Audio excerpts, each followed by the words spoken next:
Et enfin, le dernier point de cette série, je traverse un moment un peu compliqué, comment faire pour demander de l'aide, comment articuler les choses. C'est tout simplement accepter le fait que les choses ne vont pas arriver parfois de la façon dont vous voudriez qu'elles arrivent. Je m'explique. Il y a souvent des gens qui sont désireux de nous aider, qui ont envie de nous aider, mais qui vont le faire d'une façon qui n'est pas celle dont on aurait souhaité.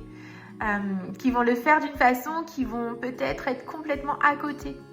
Et comme j'aime le répéter, ça peut être maladroit mais pas malveillant. Et c'est hyper important de prendre cela en considération. Les gens vont vouloir parfois vous aider. Ne fermez pas la porte, je vous prie. Rappelez-vous toutes les petites astuces des capsules précédentes. Exprimons nos besoins de façon claire, précise. Demandons de l'aide lorsque nous en avons besoin. N'attendons pas que la personne le fasse de façon spontanée, sinon ça peut ne pas arriver.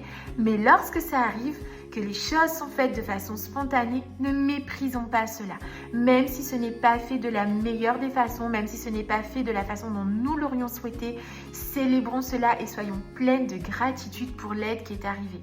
Les gens, ils ont des façons de faire qui sont complètement différentes, ils ont des limites qui ne sont pas les nôtres, ils ont des attentes qui ne sont pas les nôtres, ils ont des désirs qui ne sont pas les nôtres, mais on fait du mieux qu'on peut avec le peu qu'on a.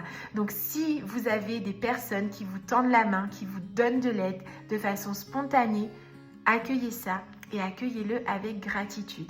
Ce qui risque de se passer, c'est que parfois les gens vont arrêter de vous proposer parce que lorsqu'elles vous ont proposé de l'aide, vous avez un peu râlé ou rouspété ou ça ne vous a pas plu, alors que le désir de la personne était de vous aider, de vous soutenir, peut-être de façon maladroite, peut-être pas comme vous l'auriez souhaité, mais cette personne-là était une personne ressource et qui aurait pu évoluer à vos côtés. Donc je vous demande de reconsidérer les choses. Peut-être que vous avez fait fuir, vous vous rappelez, quand on n'est pas très contente, quand on est une maman fatiguée, une aidante un peu épuisée, on se retrouve comme des ours mal léchés à aller dans notre grotte et à mettre une pierre et on se dit si c'est comme ça, on va faire nos choses toutes seules. Non, s'il vous plaît, ce n'est pas la bonne solution. Donc j'ai envie de vous dire, est-ce qu'on peut, mesdames, pousser notre petite pierre et sortir de la grotte et accepter les aides spontanées qui nous sont offertes, même si elles ne correspondent pas à ce qu'on aurait souhaité? Est-ce qu'on peut célébrer ces personnes autour de nous? Est-ce qu'on peut être rempli de gratitude pour ces petites gouttes d'eau qui viennent nous remplir, nous rafraîchir et tout simplement dire merci?